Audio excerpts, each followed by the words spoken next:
दोस्तों, आज की कहानी है लाख रुपए कर्ज उतारने के लिए जेठ ने किया भतीजे की हत्या। कहानी पसंद आए तो वीडियो को लाइक एवं सब्सक्राइब जरूर करना। अनिल गिरी उर्फ अनु 6 भाई थे। उनके पास 40 एकड़ जमीन थी, जिससे गांव में परिवार का अच्छा रुतबा था। लेकिन अनिल को जुआ खेलने की लत थी, जिसकी वजह से उस पर लाखों रुपए का कर्ज भी हो गया था। कर्ज उतारने के लिए उसने साथियों के साथ मिलकर फिरौती के लिए छोटे भाई उत्तम गिरी के बेटे बादल का अपहरण कर लिया। मध्य प्रदेश के जबलपुर जिले में चरगावा पुलिस थाने के अंतर्गत एक छोटा सा गांव है संगड़ा। इस गांव की आबादी बामुश्किल 700-800 होगी।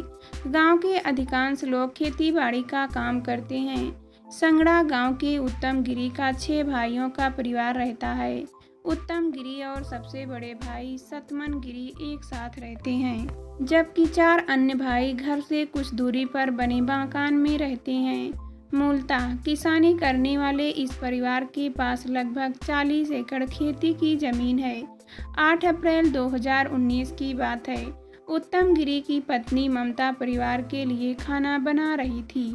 ममता का 10 साल का बेटा बादल खेलने की बात कहकर घर से बाहर चला गया था, जबकि 5 साल की बेटी मानवी घर पर ही खेल रही थी। ममता खाना बनाकर रसोई के सारे काम निपटा चुकी थी। तब तक दोपहर के 12 बज गए थे, लेकिन उसका बेटा बादल खेल कर नहीं लौटा था। वह बुदबुदाई खेल के इतना डूब जाता है कि खाने पीने का भी ख्याल नहीं रखता। उसी समय ममता के पति उत्तम गिरी भी खेत से घर आ गया। जब उसे पता चला कि बादल बाहर खेलने गया है, तो उसने उसे बुलाने के लिए बेटी मानसी को भेजा, ताकि वह भी सबसे साथ खाना खा ले। कुछ देर बाद मानसी अकेली ही लौट आई। उसने बताया कि बादल बाहर नहीं है। यह सुनकर उत्तम गिरी खुद बेटे को खोजने के लिए निकल गया। आस पड़ोस में रहने वाले लोगों ने उत्तम को बताया कि बादल खेलने आया तो था। सुबह 10:30 बजे के आसपास वह मोहल्ले में ही साहब लाल के घर के सामने खेल रहा था। क्योंकि साहब लाल का बेटा भी बादल के साथ स्कूल में पढ़ता था, इसलिए दोनों प्रायः रोज ही साथ खेलते रहते थे।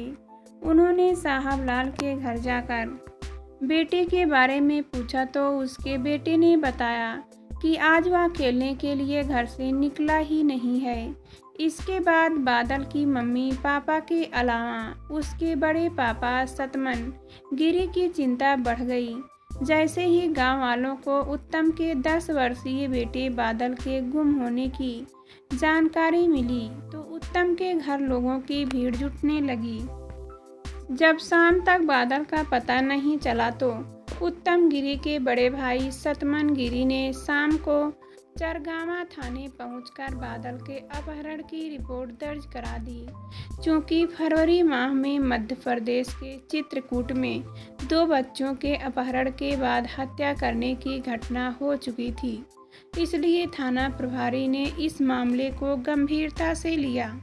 उन्होंने इसकी सूचना पुलिस कप्तान निमिष अग्रवाल को भी दे दी। उन्होंने थाना प्रभारी को इस मामले में त्वरित कार्रवाई करने के निर्देश दिए। पुलिस ने बादल के माता पिता को भरोसा दिया कि पुलिस बहुत जल्द बादल का पता लगा लेगी। लेकिन अगले दिन सोशल मीडिया और स्थानीय अखबारों में घटना की खबर प्रकाशित होते ही पुलिस की नींद उड़ गई।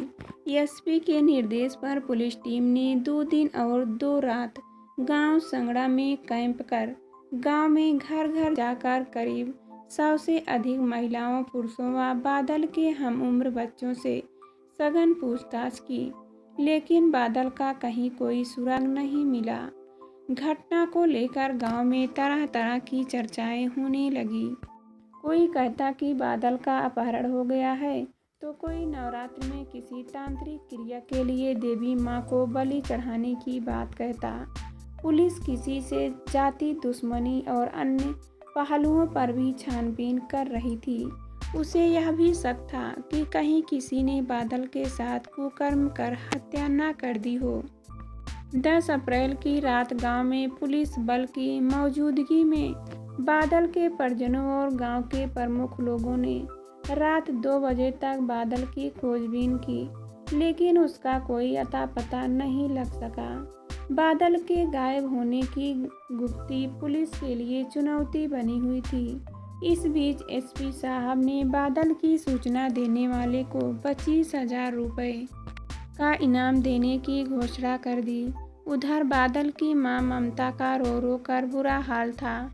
किसी अज्ञात आशंका के डर से उसका कलेजा रह रह कर कांप उठता। गुरुवार 11 अप्रैल 2019 की सुबह 8:30 बजे के लगभग गांव के कुछ लोगों को पास में बने एक खाली मकान से अजीब सी बदबू आती महसूस हुई।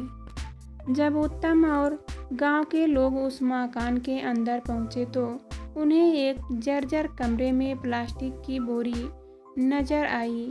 तत्काल बोरी खोलकर देखी गई तो उसके अंदर बादल की लाश मिली। उसने दोनों हाथ और पैर तार से बांधे हुए थे। बॉडी गल चुकी थी। जिस मकान में बादल की लाश मिली वह मकान रामजी नाम के व्यक्ति का था, जो कुछ साल से पास के गांव कमतिया में रह रहा था। उसका यह घर खाली पड़ा रहता था। राम जी के 3 भाइयों का परिवार में रहता था। कमरे के अंदर गोबर से लिपाई की गई जगह पर एक कोने में पत्थर पर उकेरी गई देवी की मूर्ति रखी थी।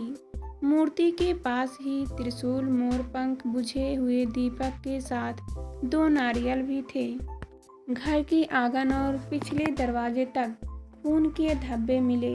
पिछले दरवाजे में बाहर की ओर से ताला लगा हुआ था, लेकिन राम जी और गांव वालों ने बताया कि पिछले दरवाजे में सिर्फ संकल लगी रहती थी। गांव वालों ने आशंका प्रकट की कि शायद लाश को छिपाने वाले बाहर से ताला लगा कर गए होंगे। बादल के गायब होने के बाद से उत्तम गिरी के परिवार के लोग राम जी के इस घर में कई बार बच्चों को ढूंढने पहुंचे थे, लेकिन उस समय वहां कुछ नहीं मिला था। बादल की लाश मिलते ही उसके परिजनों के साथ गांव के लोग आक्रोशित हो गए। इसलिए राम जी के भाइयों के परिवार को गांव वालों ने घेर लिया।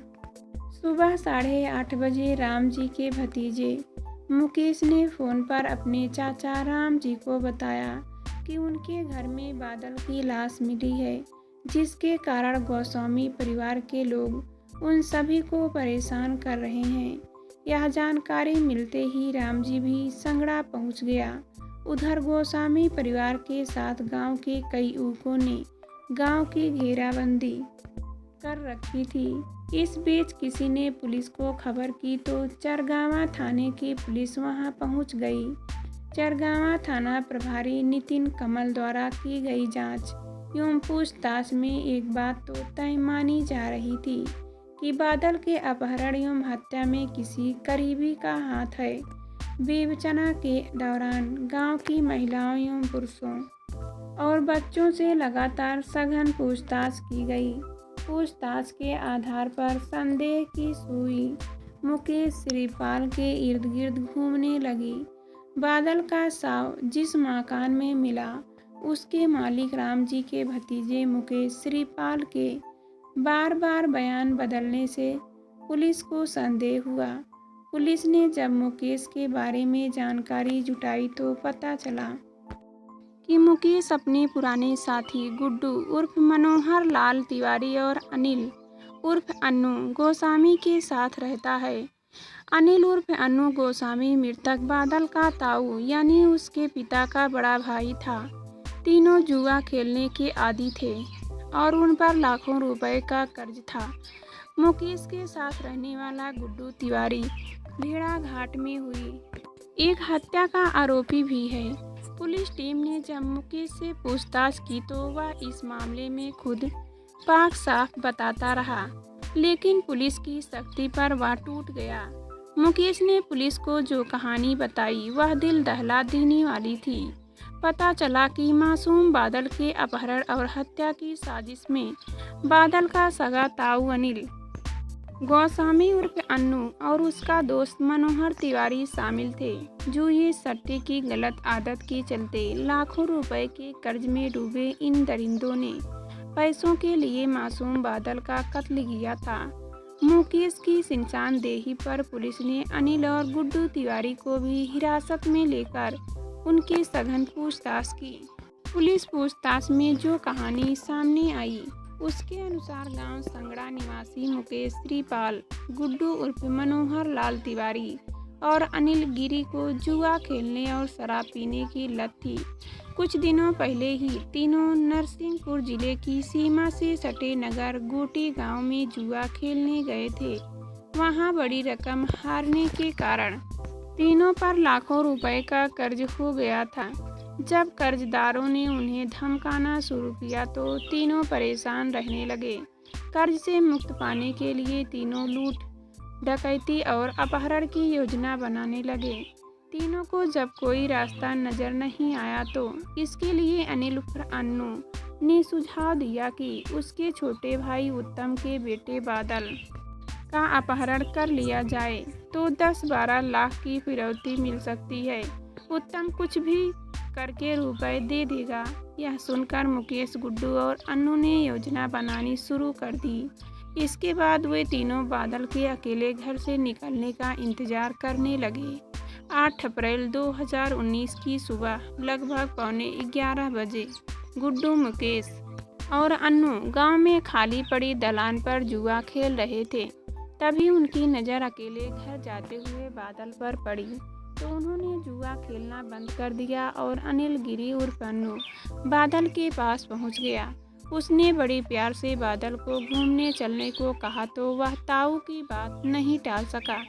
जैसे ही बादल को लेकर अनिल वहां से जाने लगा तो लोगों से नज़र चुराकर मुकेश और गुड्डू तिवारी भी उसके पीछे पीछे चलने लगे। गांव से बाहर निकलते ही तीनों बादल से मीठी मीठी बातें करने लगे। बादल इन तीनों को पहले से जानता था, इसलिए वह बातें करता रहा।